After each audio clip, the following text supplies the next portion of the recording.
introduce Adam Bellows up to the stage here. Let me tell you a little bit about Adam as he's coming up. The first time I ever saw Adam present, it was at ISTE, I think in Philadelphia, way back then. And it was, you were handing out dollar bills to everybody that came into your room, which I thought was just gutsy. You had like 200 or 300 people come in his room, and as people walked in, he had people there handing them crisp dollar bills, real things too. And it was all about a message that he was going to tie into his keynote about Donors Choose, tying in your company that you work, Edutech, working with that. And I just thought, man, that is just a gutsy thing to do, to pay a hooker $1 and then hope that.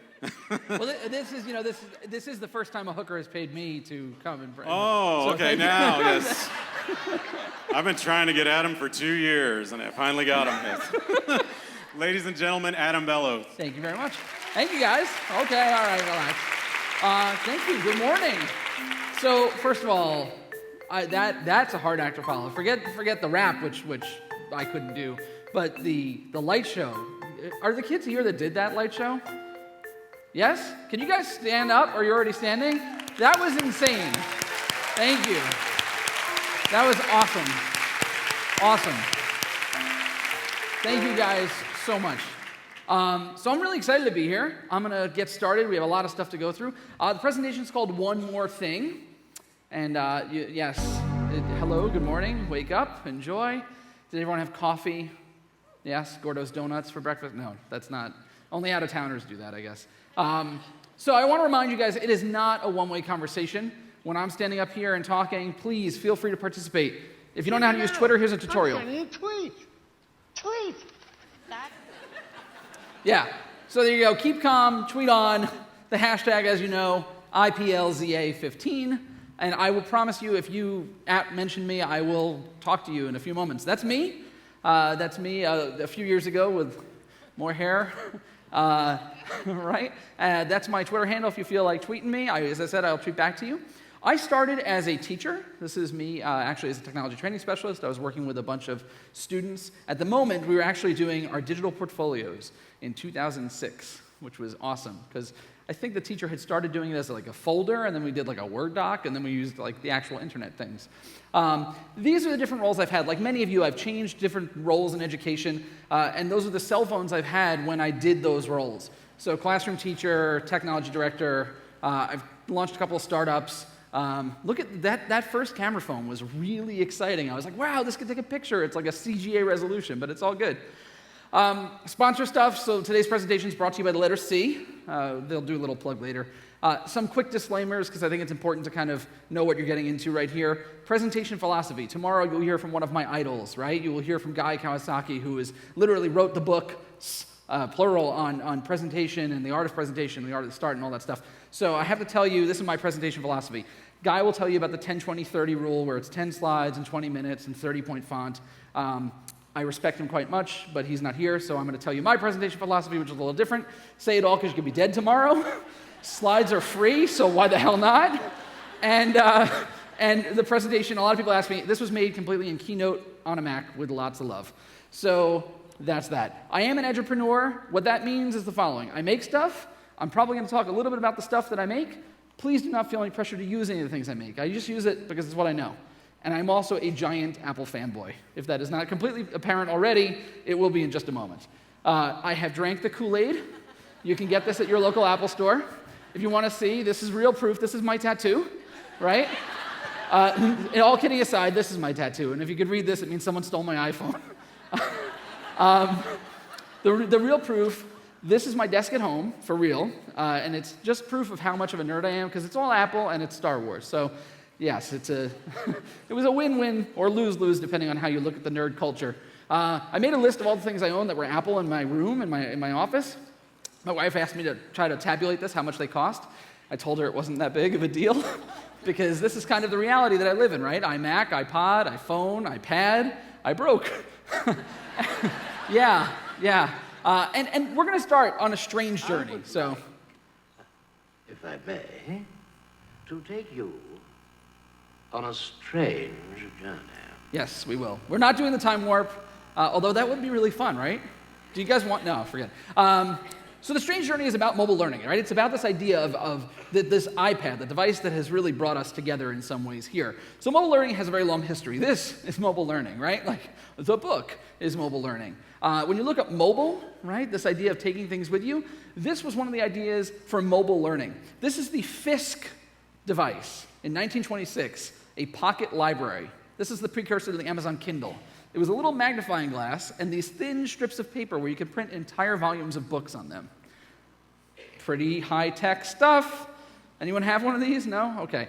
Anyone see the movie Big? When Tom Hanks describes the first e-reader, where he's like, oh, it's a comic book, but it's like choose your own adventure. And I'm like sitting there as a child, and I'm like, this is amazing. It'll never happen. And it did happen. We have it now, which is pretty cool. But for some, the idea of mobile learning was this. This is my son, Hunter, and it's his last week of school. And if you notice over here, this is a first grader who weighs 53 pounds, and his backpack that weighs 48 pounds. We have to take out snacks sometimes just so he doesn't walk tilted. It's pretty impressive. But that's what the idea of mobile learning, right? The ability to take everything with us. It's some perspective that I think we all need to have. Because way back in the day, and again, this is through my own lens, this was me, dapper gentleman right there. Yes, I know. Always a snappy one. But my experience with technology was this, right? I did Where in the World is Carmen Sandiego to learn geography, which I still don't know. I printed out banners for my family for their birthday in print shop, right? I know. And of course, I've died of dysentery like everyone else. And I even learned a little bit of that hour of code way back when I learned how to program Logo and Turtle. This was actually the commands, if you remember, on how to make a box, which many of you probably made, or taught, depending on your age. So for a while, this was educational technology, right? This ability to kind of be prescriptive in the lab. You would be taken in, you'd be told what to do, and that was it. Because the creativity wasn't there yet. We did have tools to create back when I was younger. Some of them looked like this, but some of them look like this. This was my first creative tool. Do you guys remember this camera? What I love about this camera is a couple things. One is that, the film took 12 exposures. I think the fancy version had 24 exposures. And the best part about it is if you wanted to take a picture in the dark, you had to stick an actual light bulb in the top of it. Do you guys remember this? Like these flash bulbs you had to replace? My mom's like, don't waste the bulbs. They're like $6 and whatever. So this was my first movie-making equipment. I did go to film school for college, but this is the precursor to that. It was so big that, some of you might remember this, it was an actual VCR that you carried around with a cord to the camera. So it's not like I was walking around with like a little Handycam mini DV. I'm walking around with a VHS VCR strapped to my 5-year-old body with a camcorder. But over time, our personal tools became portable, right? We'd be able to take them with us. I convinced my parents when I was in 9th grade to buy me a laptop. This is it. I told them it was for taking notes. The reality between you and me, I can now admit it was for playing X-Wing, which didn't play on this thing, unfortunately. 3.1 Windows, DOS 6.0, dual boot. It was amazing. 120 megabyte hard drive. Can you imagine what you could do with all that space? And a 2.5-hour battery life. People get worried about their watch. This was the laptop. This was it. So it didn't really do its thing. When I started teaching, actually like a couple years into teaching, I thought I got the most connected device. I had the internet in my pocket, so I thought, with a Palm Treo 650, this monster that barely worked. And of course, you can see the high specs over there with its massive 2.5-inch screen. But things have moved on, right? We've kind of changed from this technology. The times, they are changing, and they are changing very, very rapidly. That's the thing that I think all of us keep in mind. Like, iPadpalooza. How many people have been to 4 iPadpaloozas? Raise your hand. Yeah, I bet you didn't have the same iPad, right? Most of you are like, no. Some of you are like, I have an iPad 1, and I take pictures with it all the time. So this is the evolution of the iPhone. You've taken, things have changed quite a lot. This was the most exciting day in my nerd life. Do you guys remember where you were January 9th, 2007, when Steve Jobs takes out of his pocket and he's like, here it is, the original iPhone. And I watched this keynote like 12 times. I'm like, there's no way that it's going to do that stuff that he says. But like a fool, I got in line for 12 hours. 12 hours. My friends make fun of me to this day, 12 hours. And I waited for a device that I really thought was the best product I've ever owned. And it was simply the best product I ever owned because it did exactly what it said it was going to do. You know when you have buyer's remorse and you try something and you're like, it's not really what I thought. This did everything exactly like the keynote said.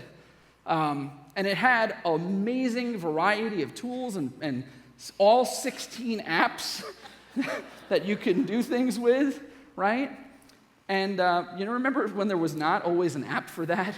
When that was not a thing? So June 10th, 2008 is when the App Store opened. It's when the second iPhone launched, the 3G. And that really changed a lot of stuff. But, just to give you a frame of reference, so 16 apps on the total phone. I used 15 apps like literally yesterday just getting here, right? I mean, and today I'm sure you'll already have used 10 at least. But more on the apps later. I want to talk about the fact that you've probably seen some sort of graphic that shows the fact that all of these tools have been replaced and subsumed by this one device to rule them all, right? This one thing that we have that I could leave my house without my wallet, my phone, without my wallet and my keys, but I will go back for my phone. like that's the thing I need. And meanwhile, in the classroom, let's think back in the evolution, just in these few short years, let's think about the classroom. Technology has started to be seen as a game changer. Game changer, right? We got interactive whiteboards, changed education completely. So right? I mean, I don't know if anyone's enjoyed the magical fairy comes and drops off the interactive whiteboard and you're just like, not so much happened right there. This is not an uncommon story. I think a lot of times teachers come in September or August, I guess, and their whiteboards are there, and these document cameras have shown up, and all this technology for the front of the room, but it doesn't really seem to change all that much. And I think that the big issue that we have is that if we focus all of our technology on the front third of the room, we're missing the point. And thankfully, I think we've started to really change that, and that's really amazing. One-to-one, by the way, is not new. How many people are like doing one-to-one in their schools? Awesome. Not new. We've had one-to-one for quite a while in this country and other countries as well. The original chalk pad that Apple came out with, the chalk stylus was sold separately, but they were available in multiple sizes. Battery life was really good. That was the one thing they had down. But anyway, some schools, you remember like a few years ago, how many schools went netbook? One-to-one netbook. Let's get the cheapest possible computers and give them to everyone and hope that they don't break and look like this. And they will, because that's just what happens. And then the iPad comes out, and Steve comes in and he's like introducing the iPad. But do you remember like when the iPad was introduced? Think back, just those few short years ago. Everyone had their doubts. There were a lot of rumors going around about the iPad, right? We had jokes like this. Like, what's kind of the iPad? And videos that highlighted how absurd this new crazy device would be. When a product comes along that appears so stupid that the ways that you can make fun of it are practically endless, it actually becomes magical. I mean, as comedy writers, the range of jokes that we can make about the iPad is as wide as the useless piece of shit itself. The iPad's absurd and unwieldy size makes it nothing short of a revolution in parody inspiration. Do we call it the iPod Jumbo? Do we create a sketch using an iPhone calling it the iPad Nano, where we suggest that the smaller one can actually make phone calls? I mean, the options are limitless. I don't have to write jokes. All right, so you can watch the whole 5-minute video if you wish. College humor, amazing stuff as always. But not everyone drank the haterade, right? There were lots of schools that were like, we're going to go out and we're going to get iPads. And in the media, that literally debuted the week before iPad came out, and so did this clip. The night before it was released, there was an episode of Modern Family. Many of you probably have seen it. They have a giant love affair with Apple. It's ABC and whatever. But this was the episode that aired that I absolutely loved. You can take a little look. The iPad comes out on my actual birthday. It's like Steve Jobs and God got together to say, "We love you, Phil." What's so great about the doohickey? Doohickey, Ellie Mae? It's a movie theater, a library, and a music store all rolled into one awesome pad. Who wants some cake? I used to, but I don't desire food any. Oh my God, you got it! All this time I said I didn't care, but I do care. I care so much. Do you want to blow out the candle? Yes. Go on. Go. It did not just do that! Oh, who's ready for the first day of the rest of their lives? Look at this! Yeah, not so hard, but touch it. Touch it, but don't touch it. Touch it, but don't touch it. Gotta love Phil, right? But, not everyone was a hater, right? This is the line to line up and get one in New York City's Cube. But in schools, it was like this. You get an iPad, you get an iPad, you get an iPad, you get an iPad. Everybody gets an iPad, right? And I, unfortunately, took the Nancy Reagan approach where I said, no. When someone said to me, we're going to buy iPads for the teachers in the school, and this was literally day one, and I'm like, I bought one, like, trust me, I was the first in line. I'm just like, if my paycheck could go directly to Cupertino, I would be happy to figure out a way to route it there. But like, I said no, and the reason is because when I asked the staff, what are you going to do with these amazing devices? And they said, well, we can take attendance, we can type things on them. I hear they have a calendar. And I'm like, that's a paper. Like, what are you going to do? I refused to put them into carts that would sit collecting dust next to those old netbooks. That just wasn't my thing, right? And it became a big battle, right? People, why don't you want to give us the tools? It's like, no, I believe that we need tools, but one of these does not automatically change the other. You can't just hand technology into a classroom and think that it's going to magically transform the learning. That's not the way it works. Vision does not come in the box. And if you want to know about that, just go over and ask LA Unified, right? I know, boo. And I said this before, but if you haven't read Felix's post on LA Unified, you definitely should check that out. Felix, you can tweet out a link. I'm sure people will check it out. People were confused. They're like, why did this whole thing go up? It was very daunting. How did LA do this so terribly? And I think it's very simple. When you have a company whose tagline was think different, and you gave it to a company that's tagline is think the same, you have a problem. Like, that's a real issue. Yeah. Oh, thank you. And in Texas, no doubt, right? There are edge problems. We all can admit there are edge problems, and there are no apps that will come in and fix these problems. In fact, there are some apps that make them worse. But what I mean to say by this is that, even though there are tools out there, this cannot happen. The technology does not subsume all the issues. You can't drop in iPads onto a class and then think it's going to shift. The missing ingredient, what is not left behind when the technology gets installed or placed or gifted to the schools, is the most simple thing of all, but it's the most precious. What's missing is simply time. Time to try something, try to figure out that wasn't the right thing to do, time to try it again. There's so much pressure on us to move further and get farther in terms of curriculum and grades and things that don't matter as much as actually being able to do things that are valid with the tools that we have. So we always focus on the next tool.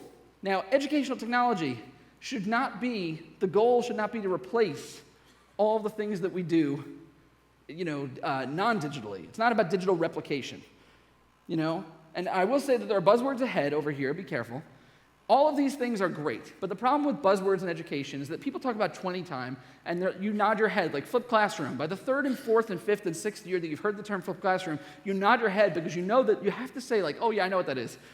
And that the reality is that it's been so watered down and confused by the time that we figure out what these trends are that they become buzzwordy. And now we're having like the one-to-one, flipped classroom MOOC innovative learning tool for you. It's only $5,000. It comes from a big company with a textbook logo on it. Why not? Mobile innovation. It's one of my favorite buzzwords of all. I'd like to focus on that for a second. And I don't always use buzzwords. When I do, I like to use them thoughtfully. Yes, it's a liquor joke at 9:40 in the morning. That's how we roll in Austin, right? So, Tito's, no? Anyway, so innovation, it is not the same thing as iteration. It's not iterative. And what I think that innovation happens when you intersect fear and bravery, when you are bold enough to try something new, but you are brave enough to try something you know that might not work out, right? That's when innovation happens. Let me tell you something. Having an app that grades a Scantron is not innovation. It's not innovation. Shocking, right? That's not going to solve the world's problems. And when Pearson advertises that their textbooks are iPad ready, and when you download the app and they look as amazing as this, you know something is wrong. And I will tell you, I know about what I speak because I worked for a brief period of time, the dark days, at the College Board. I worked for College Board schools. It was schools that were funded by Bill and Melinda Gates Foundation, It was a great work. I was the director of technology of 18 schools, but I once sat in a meeting between the college readiness group and the advanced placement group. I sat there for 4 hours, because that's how long those meetings were, and I looked down at the front of the deck and I said, does anyone realize that this deck says crap innovation update? But truer words were never spoken. Trust me. Trust me. Solutions get cooked up in boardrooms. They get built in common rooms. This show is way too accurate, by the way. Like, just to let you know, it's way too accurate. And then these innovations get sold into our classrooms. Our kids deserve more than the best intentions of people that have defected from a .com. They deserve more than that. We deserve more than that as teachers. We shouldn't use technology just for technology's sake. It's great that our devices can do amazing things, but that doesn't mean we have to do them all. And it doesn't have to mean we do them all day long. We are a generation of iKids. You laugh, these are all real products. I own 2 of the 3. I have 2 boys. I wasn't trusting them with the one all the way on the left. Anyway, so, yes. So anyway, these kids have grown up around so much technology, they know how to use it better than we do. This is not a new statement. People have been saying this for 10, 20 years. This is my son. He knew how to use an iPhone better than my wife did, and she owned one. I mean, that's very true, and she admits this. Now I think she's kind of got a one-up on him, maybe. But this is true. This is the stuff that they live and breathe. It's not exciting. This is my other son, Reed, sleeping in front of his iPad. Because it's not like when you bring the technology in anymore that they're like, oh my God, technology. I remember the days when this was like, oh my God, there's a gigantic screen and you can touch it. It's like, yes, this mouse is very impressive. But now you bring this out and you're like, yawn, what's next? Right? Because, it's not exciting. This happens to be an interactive whiteboard, and it's grabbing more attention than those big ones ever did. Also, it's $4, Staples. A lot of our failed ed tech initiatives, they start with people making a list of things to buy, right? Like, oh, we have $20 billion. Let's buy X for everyone. That's usually where it goes wrong. And don't get me wrong, please. I know we need devices. How many people have more than 4 devices on their person? A watch, a phone, a pad, a laptop, maybe 2 iPads in case the battery dies, I get that, because signs like this have no place in our schools anymore, I hope. Although I do see them everywhere I go. We cannot produce kids that are quote-unquote 21st century learners with the tools only of the 20th century. We know that's the case. But a lot of times I sit in meetings and people say, well, we'd love for you to come in and consult. What's the best device? That's not the right question. It is not like this anymore, right? Like, you might say the best device has a fruit logo on the back. And I agree, personally, that's what my device of choice is. But the best device is not about what platform it runs. It's which one you will use effectively. Trust me, I haven't found the right device in this picture either. But the reality is, it's the one you will use. When I went to go buy an elliptical, I was like, well, what's the best one? They're like, it's the one you'll use. And they were right. I bought the wrong one. The culture is you have to date the device and you marry the ability, right? What you have in your pockets today will not be the device that you have in 3 years. It probably won't be the device you have in 3 months if you're an Apple devotee, right? September's coming, iPhone success. Yeah, I know people are like, yes. It's happening. And sometimes I'll tell you, I have been early sometimes in technology. Sometimes being early with hardware is very painful.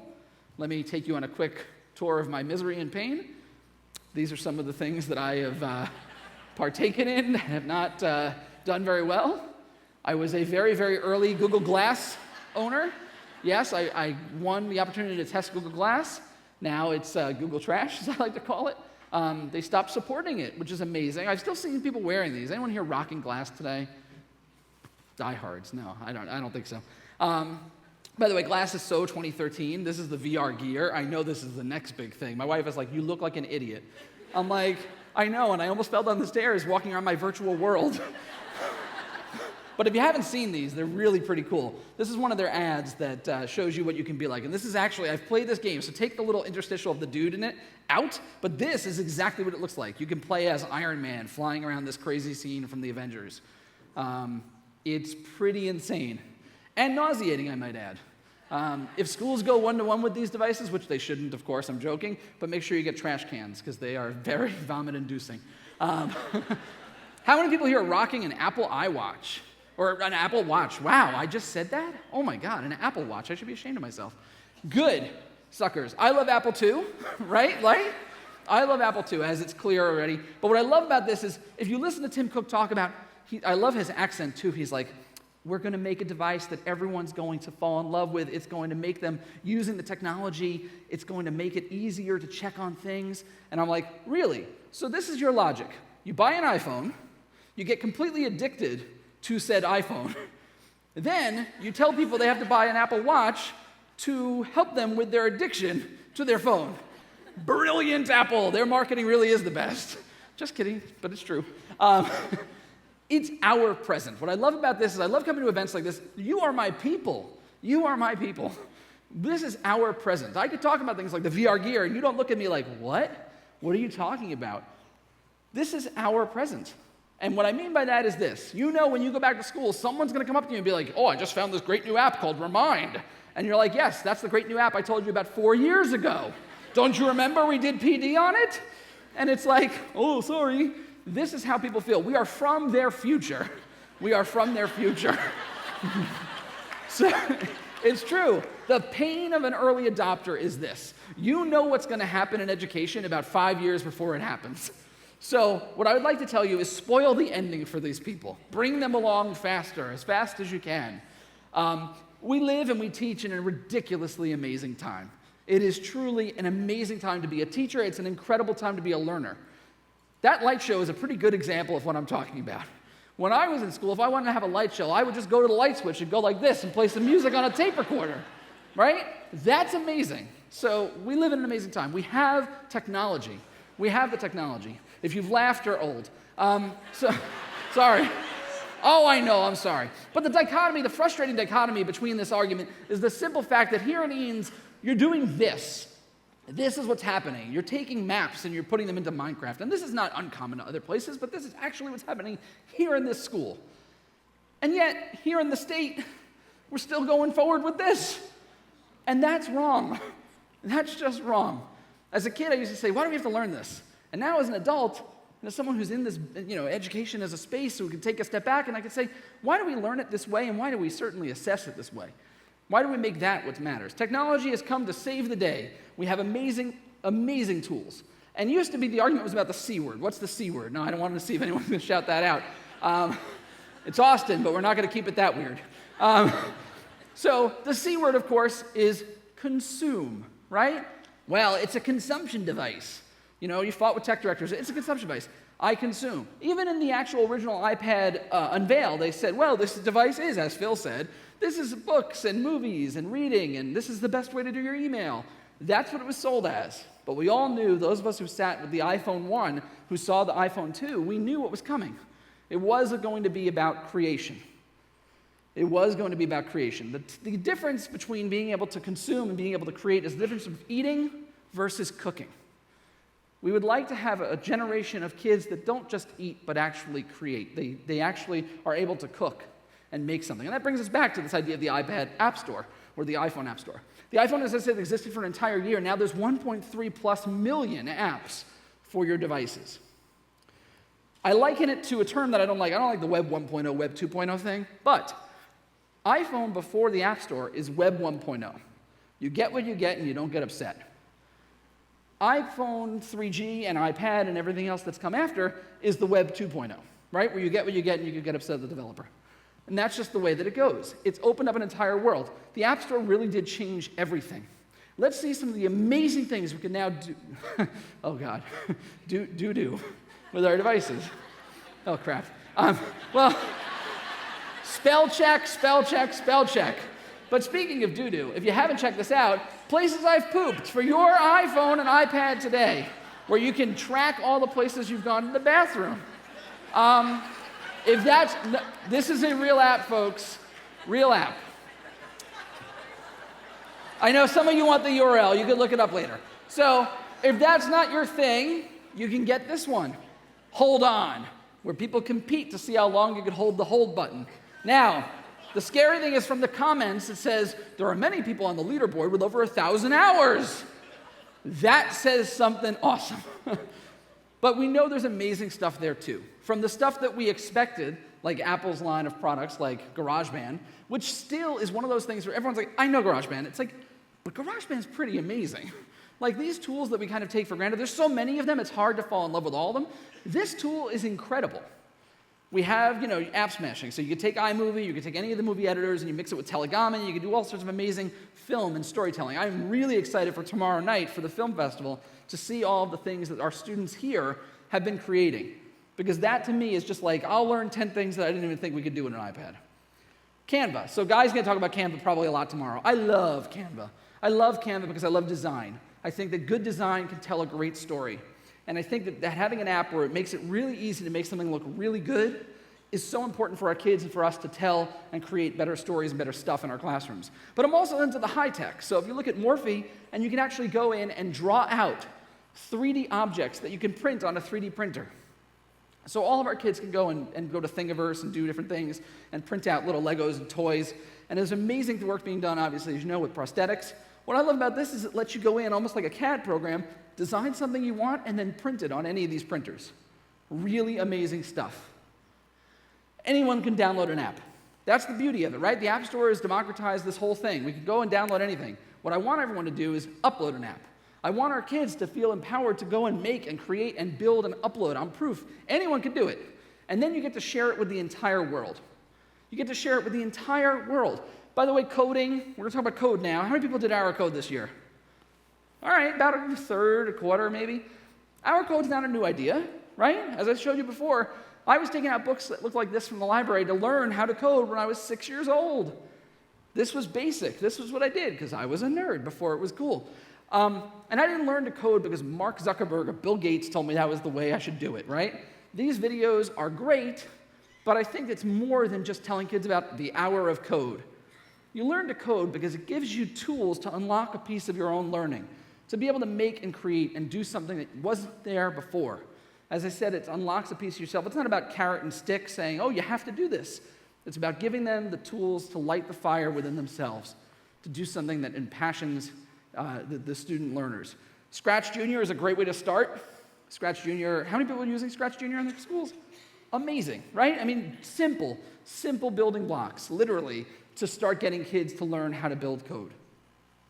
Love the way this looks and feels, really exciting. Lightbot is a really fun game that can kind of get kids thinking about the processes that go into coding. My son loves Pixel Press. Both of my kids love it. So Pixel Press, if you don't know, you could actually draw out on paper your own Mario-style side-scrolling video game. You take a picture of it with your iPad. This is the app Floors by Pixel Press. And then you convert it into a video game. And then you get to play it. And you get to change the levels and mix it just like Scratch, where you can kind of upload it and share. And this teaches so many different skills, from not just design, not just coding, but this teaches so many things like physics. Why can't you put the block so close to the fire? Because he can't make it all the way. The character only jumps this amount of thing. It's not about hour of code. Our kids need to know it's not about hour code. You're not going to sit down and code the next Minecraft or anything else in an hour, even though it might look like Minecraft was coded in an hour. That's not true. It is about hours of code. It is teaching our kids the perseverance to go and actually build stuff that matters, that takes longer than a few minutes to make. There's a great quote. I don't like to do a lot of text on the screen, but I'm going to do this one for you. If you want to build a ship, don't drum up people to collect wood and don't assign them tasks and work, but rather teach them to long for the endless immensity of the sea, from The Little Prince. And this goes for learning anything. So I want to share with you a video that is probably the best video you'll see all year. It is about learning, and I love this one. Enjoy. It's called The Reader. Evening. Evening. May I ring that up for you? Yes, please. Have a good evening.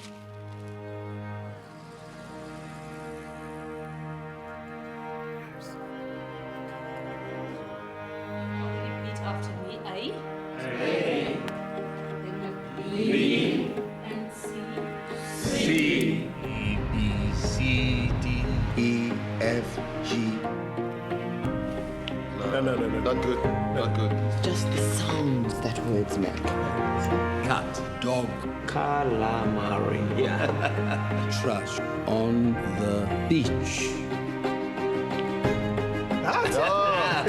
Good. Farm fresh.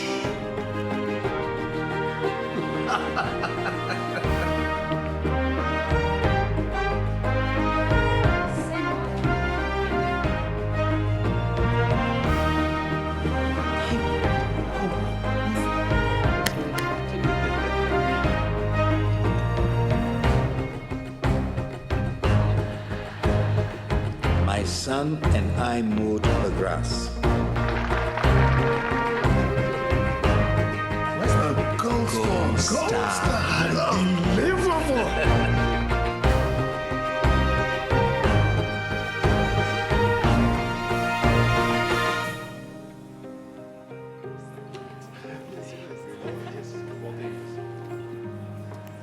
Dad, Hey, Tubbs, I read your book. you read my book.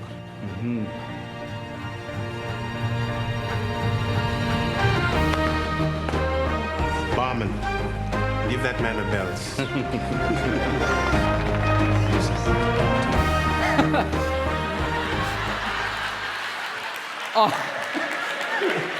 All right. So who would like to admit that they just cried at a Scotch commercial? There you go. There you go.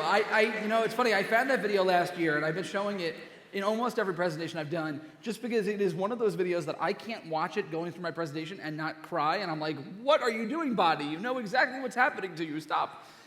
But that's a video that talks to the heart of what it's like to be a learner, the intrinsic motivation of actually wanting to do something to learn. And we also, as educators, we know a lot of the stuff that we're trying to share. But I think some of those best lessons, some of those best things that we do are when we don't know exactly what we're doing, right? We have to remember what it feels like to try something new. It's called risk-taking. This is the risk-taking. This is the second bulletproof vest being tested. You're laughing, that's true. The second bulletproof, somebody had to test it, right? You're not gonna be like, oh, let's mass produce these, they work great. And we know that when you try something new, that the risk is real, right? The risk that you will mess up a lesson. Hopefully not an observation lesson, but you know what happens sometimes. Sometimes you're gonna fall. There are F words in education. Now, we didn't say the C word before, we're not gonna say the F word now. But there are two of them, and the F word's really, it's the fear of failure. And those two words are really the biggest barriers to success, whether it be from the front of the classroom, whether it be from the students, from everybody. That's what it is that's blocking it. And unfortunately, the fear of failure is something that is extremely easy to pass on. I say this as a dad. There are times where I'm just like those parent lessons where you're like, don't try this, you could get hurt, like riding a bike. Teach your kids how to ride a bike? Like, it's one of those moments where you're just like, I have to hold my hands behind my back and hope it all works out. But that's part of growing, that's part of learning. We have to do that in the classroom too. And we have to know that failure is not a permanent condition. Not if we make it, right? Like we can make it so it's just one of those learning blocks. Now, I'm going to practice what I preach, and I'm going to take a risk here with you. So I have done the next thing that I'm about to do a few times. It's not rapping, don't worry. It's flying a drone over your heads. Sometimes it works really well. Sometimes the drone flies away. So what I ask in advance is that if it flies away, please give it back. If you get injured, by the way, I'm sorry, but this is what we're going to do. We're going to take this drone, and I'm going to get my iPad over here and my little drone. It won't really kill you. It might just hurt you a little. It's okay. It's cute. So I have my little drone over here. I'm going to put it on the stage, and it'll probably land. You ladies in the front, you may want to just duck a little. I'm using an app called Tickle. What I'm going to make it do is it's a programming app, and it's Scratch style, but it interacts with real-world objects. I'm going to program this drone to fly up, fly forward. The code here, it says, when playing, take off, fly forward for 5 seconds, turn right 180 degrees, fly forward for 6 seconds, and then land. I'm just hoping it doesn't land somewhere over there in that pit. And I'm telling you that this has worked in my hotel room and at my house. It has never worked in an audience. Let's give it a shot, shall we? If you do get injured, this guy, I saw this sign. In case you get hurt, you can give him a call. I think he'd be happy to defend you. So that's that. So I'm using the app called Tickle. Let's do it. I'm pressing the play button. And we're off. And it's going forward. Oh, man. Now it's going to flip. Nope, and it's flying away. I don't know. It's doing something. Oh, it's turning, it's turning, it's turning. Oh. It's going to come back, please.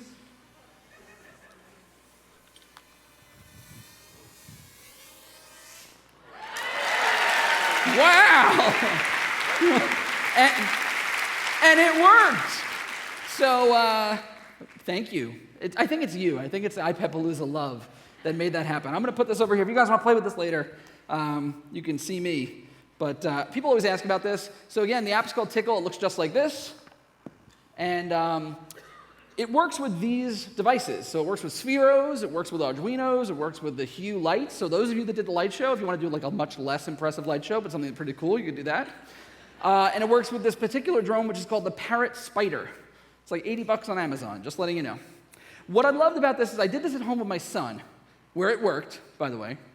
And he sends home his journal, his like writing journal from first grade. He comes home every 3 or 4 weeks.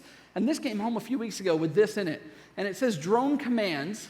It says, this Sunday I programmed, I'm reading off the screen, sorry. This Sunday I programmed the drone with my dad, a mini drone too, with my dad and my brother. And handwriting is good, right? And my commands looked like this. When starting to play, take off, fly forward, flip, set, whatever. And he actually wrote out the code in English and drew a picture of what the drone looks like for him, which I thought was like, wow, that's pretty awesome. I love that. I love that our kids can get so wrapped up and do this and then be like, oh, I want to try it myself.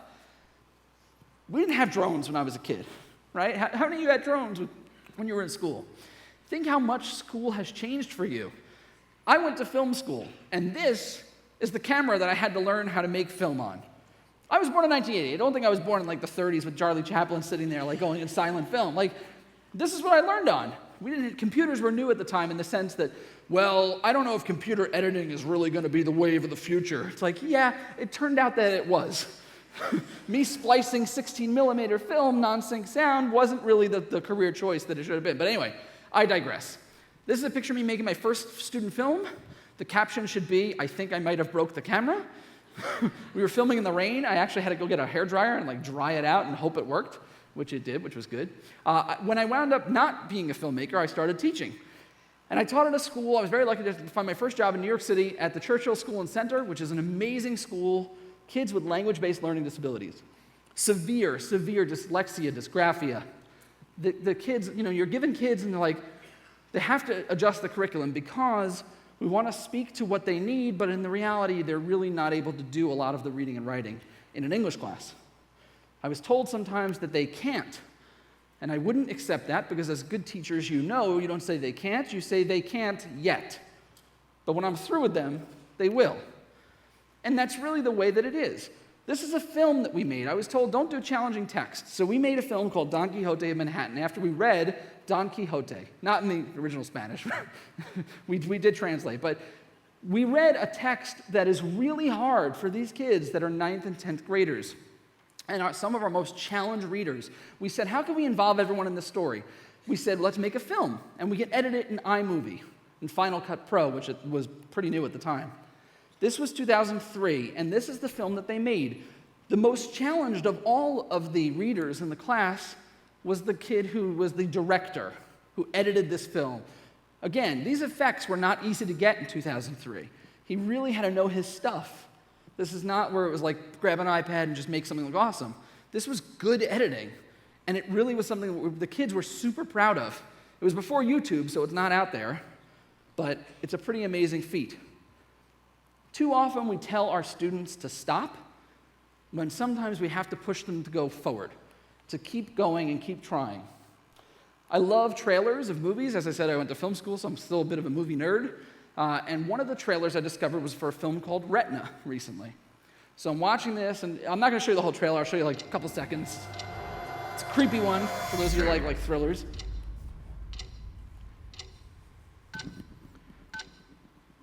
Good sound editing. Crazy. All right, you've been scared enough. That's my student who made the student film in 2003, directing his first feature film, which is going to be released this year in theaters. That's pretty amazing. Yeah. The clapping is for him because all I did was tell him that he's not going to do something. I take not a single ounce of success away from him because it's really all him. I smile only because I was able to be, yes, keep going, keep trying, keep doing. We're not in film school here, it's English class, but we're going to do it the way you can do it because that's what I want to celebrate is your learning. And that obviously makes you smile as a teacher, right? I look at this photo and I just think back and I'm like, wow, someone made it. That's awesome. And if he wants teaching tips one day, I'll be there. But the reality is it gives me so much pride to say that this is a learner that was able to discover for themselves the joy of learning something exciting. It does not take a lot to destroy a dream. It takes very little. And for all of us, we have to remember that. Sometimes there's a fear of starting. Teachers, will go here, and there's going to be something that you find this conference, probably 10 things a day, where you're like, I'm going to do that. So you'll see where Franz talk about Minecraft in the classroom. You'll see someone else talk about doing digital portfolios. And you'll see all these amazing tools and these things that the schools are doing and the Students' Film Festival. And you'll be like, I'm going to do that. But sometimes, I will be honest with you, it is hard to start. It is a fear of starting. If you've ever seen Big Hero 6, this is a great little clip that shows you the fear of starting. You get all jazzed, and here we go.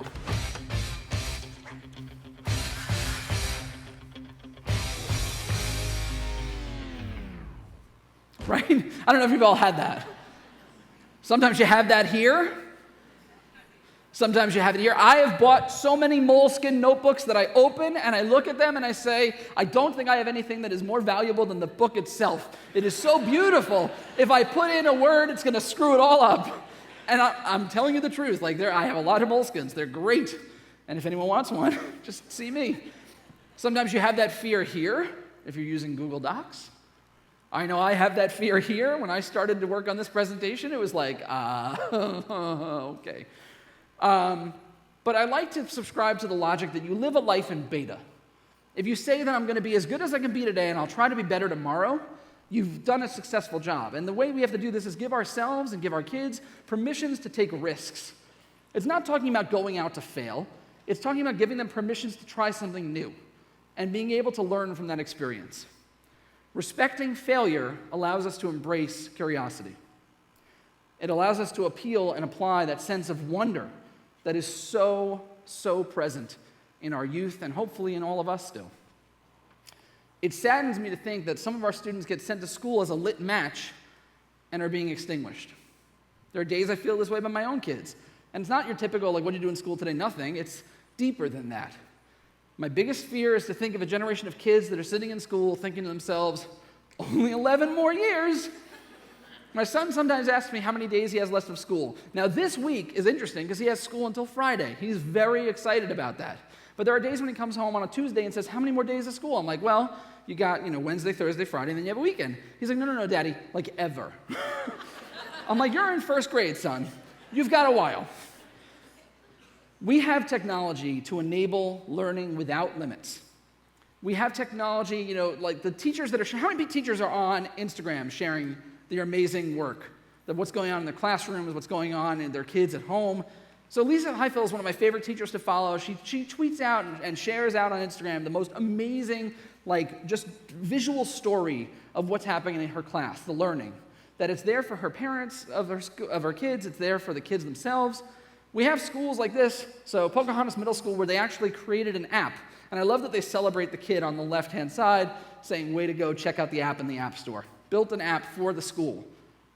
Pretty amazing. Our kids can do amazing things. People say, well, but, and it happens to be a very big but. I like big butts, and I cannot, anyway, so Carl, that was as close as you get to a rap. So, all this technology is making us antisocial. You've all seen this, right? All of this technology is making us antisocial. I hear this argument from people, and it's not an age thing. I want to make that clear. People that are in the audience that are definitely, could be an older contemporary, I would say. I don't believe that there's an age difference. People that are older are probably more seasoned in their craft and able to really take this technology and embrace it. But sometimes people say, it's, the old people tell me. No. People do say that technology makes you antisocial. We've all seen this picture before, right? Didn't make us antisocial then, not making us antisocial now. The technology has brought us together in a very real way. How many people are not from Austin? Raise your hand high. That is the majority of this room. You are all brought here to this one place today, tomorrow, and Thursday to be part of an experience, of a learning event that is allowing us to share and to learn and to grow as educators so that we could further impact our kids. And that's really important. We have apps like Periscope, which I was periscoping the opening amazing rap and the light show. I tried, but then I was like, you know what? I need to enjoy this. So sorry, Periscope. We got to put it down. Someone's probably going to be mad about that, but it's okay. We have Periscope, where I can learn from Guy Kawasaki. This is him. He went to the Maker Faire, and he's doing some crazy video about a robot, and I'm watching this thing from my house, waiting for my son to get ready to go to, soccer or whatever. I can also watch as other people share their experiences, like a tornado hunter, tornado about to drop. Or a friend of mine who lives probably 30 minutes away from where I live, but he shares out his students' portfolio work. This is their project. Their 20-time project was to play a concert for their peers. And he put it on Periscope for all the parents and for anyone else who felt like watching and giving a little heart and a comment. Our technology is pretty crazy. I like to sing. You may see me doing karaoke later. We'll see. It might take a little of that Tito's. Anyway, so I'm not a good singer, but I love this app. Has anyone seen this app? Smule singing. So you can pair up with anybody in the world that has the app, obviously. And I paired up with this, probably 15-year-old girl somewhere, which sounds creepy in the beginning, but then you watch what happens. We sang an old standard by Blink-182, All the Small Things, and this is how the app functions. And you just literally sing together. Someone can sing one part, you sing the other part, and this is us jamming out to Blink-182.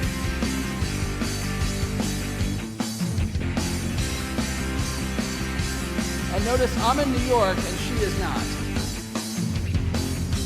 She starts. All the small things, true care. That's me. Truth brings. I'll take one left. You're right. Best trip. All right. Anyway, so I don't want to. Yes. Oh, thank you.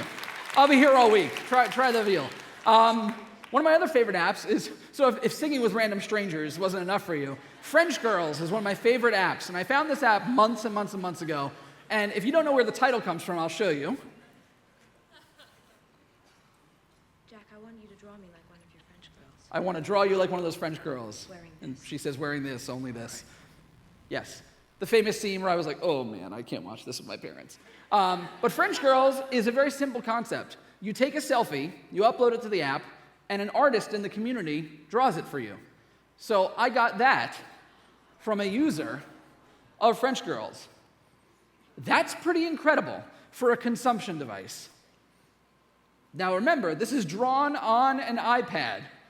That's pretty good. And it's not like, I know there are iPad artists out there. This is like, hundreds of thousands, if not millions of people using this app that will do this stuff. It's pretty amazing. Now, I will warn you, not all of them look like that. We can't allow these apps that we have, these amazing apps, to limit the learning. And I think that's really the key. One size fits all is not one-to-one's meaning. And what's good for the goose is not necessarily good for the gander. Just because you like to use Drive does not mean that you can't use Paper or whatever. If there's a sponsor in the room that's one of your apps, that's good. So use the tool that fits the use and use the tool that fits the user. Because that's really what I think is the beauty of all of this stuff. The diversification of creation is the beauty of our technology these days. I know it's annoying to have 50 apps that do the same thing. Trust me, I get it. From the entrepreneurial side, I get it, as well as the user side. But it's really exciting to see that we're pushing each of these things forward by having so much choice. How do you find a good app?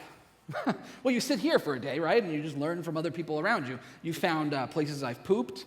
A wealth of knowledge. Anyway, so the app review committee, I think, is an important idea. And what I love about this is that start a faculty meeting with every 5 minutes saying, what was the top 2 apps you found? Go around. Does anyone have one to share? You don't have to make it about that. You identify it, you share it, you evaluate it, and then you can adopt it. And if it doesn't work, you just repeat the cycle. It's a very informal part of learning. We all know that obviously on Twitter, going to EdChat, going to iPadpalooza, or any event like this will allow us to learn a lot of these different tools. But we have to give time to really figure out if they're right for our workflow. Explore it, try it, fail, and then evaluate. And if the tools aren't right for you, you just build better tools.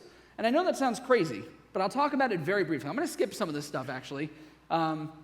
So I've been labeled as a teacherpreneur, which is a really hard word to spell, but it really is. I make stuff for teachers because I was a teacher, and that's kind of the space that I'm in. And I'm proud of the stuff I've made. Like, I'll tell you, I made the first mobile EdTech app, which is pretty cool. It was called Edutecher. I don't know if anyone had that or has it, but it evaluates free web tools for teachers. I'm literally going to go through these because I don't really care about showing this to you. If you want to look these things up, you can feel free. But these are the things that I work on because I feel we have an Apple Watch app, very cool. I feel like these are the things that are really trying to make differences, as all of the entrepreneurs in the ed tech space are really hopefully trying to make differences in the education space. We build things, but the beauty of this is that I am not unique in the fact that I'm a teacher that's building stuff. How many of you are working on either an app or a book or a program or a product or something because you have experienced a need in the space? You can raise your hand. That's a lot of you, but I guarantee you by the end of this 3-day event, we're going to hopefully have more of you because we need everyone to share their ideas to make the space better. Thankfully, as I said, I am not unique in this aspect. There are so many tools today, and I will focus on the fact that there are other tools. It's not about something in the water, right? It's not something in the water. It's something in the DNA of all of our teachers and all of our educators that are really saying, oh, there's a need, let's do it, let's fill it out. Edmodo, which I'm sure, how many people have heard of Edmodo? How many people have not heard of Edmodo? I know Schoology is a sponsor, but Edmodo was around, like they did things. So Edmodo was started by teachers because the school blocked Facebook, which is like the best story when you tell it, right? Like, oh yeah, so schools blocked Facebook, and then the IT guy and the other computer guy, they started a little thing called Edmodo, and now like 55 million teachers use it. That's a pretty crazy story. Zaption. Zaption's a really great tool, up and coming. Has anyone used Zaption or used Zaption? Really cool if you haven't checked it out. It's awesome. Founded by a teacher. Tony Vincent. Tony Vincent fans? I know a lot of people are like, yeah, I love Tony, stick around. Stick around's an incredible app. And that's, again, by an educator. We're doing great things because I think the space allows us to do great things, but technology doesn't drive the change. Even with all of these tools, we need to have balance. It won't be enough to, again, have the best apps. We need balance, and we need it badly. Anybody have plans to start a device somewhere exciting this weekend? Right? No? Just me? How many pictures do you see, like, people that document their life instead of enjoy it? Sometimes I wonder. I'm like, okay, I get it. I mean, I share stuff too, but sometimes it's like, maybe share a little less and enjoy a little more. Virtual reality is not as much fun as real reality sometimes. If you can't see, this is a child playing an iPad bowling game in a bowling alley. Yeah. So, enjoy it. There are things that are genuinely not available on the App Store. I am the indoor, let's sit and watch TV and code and read type of guy. But when I get to go out and play with my kids, granted, I did not take this picture. That's my hairy arm in the picture. So thankfully, I was actually enjoying the moment, which was fun. It's not about technology. The real magic is going to happen when we realize it's not about technology. It is truly about us. It's about the empowerment of the teachers and the students, the people that we get to interact with every single day. It's about creating a culture of learning, not having the most stuff, not having the newest, the latest, the greatest. It's about having a culture where we can use the things that we have in the best of their abilities to learn. And it's about shifting the concept of control to one of simply empowerment. And I think that's the biggest shift that we can see to help enhance the motive of what we can do with technology. I told you it's about the C word, right? So here's our sponsor. Now, what starts with the letter C? Critical thinking starts with the letter C. And so does creativity, and collaboration, and communication. So if you're doing SAMR, if you're doing the 4 Cs, if you're doing any of our acronyms that you'd like to do in education, can very easily filter into any of the devices that we have, because it's about how we as educators use these tools. And I think, the reality is we know that. We have to focus on the learning. So if you find the coolest, greatest app, like Places to Poop, how could that be focused on the learning? How can we focus? That one can't, by the way, just to let you know. Mapping, maybe, geocaching, I don't know. It's not about tools and apps and devices. It's about what you can create with these things. It's about what you can craft, what you can give to your students to enhance the educational experience. And it's ultimately not about what you do, but about what you share. And I think you need to share your work. We have to share questions. We have to share product. We have to share drafts. We have to share everything that comes with it, because that's about sharing our passions. And the one more thing I will say is that iStuff isn't magical. As much as Steve Jobs would have sold it as everything is magic, it's not. It's just stuff. It's just stuff, right? It's simply the fact that the magic is what you and your students create and share with the world. The missing piece of the apple is very simple. It's you. It's you. Fill it in, make something great, have an amazing iPadpalooza, and thank you so much for hanging out this morning. Thank you. Thanks so much.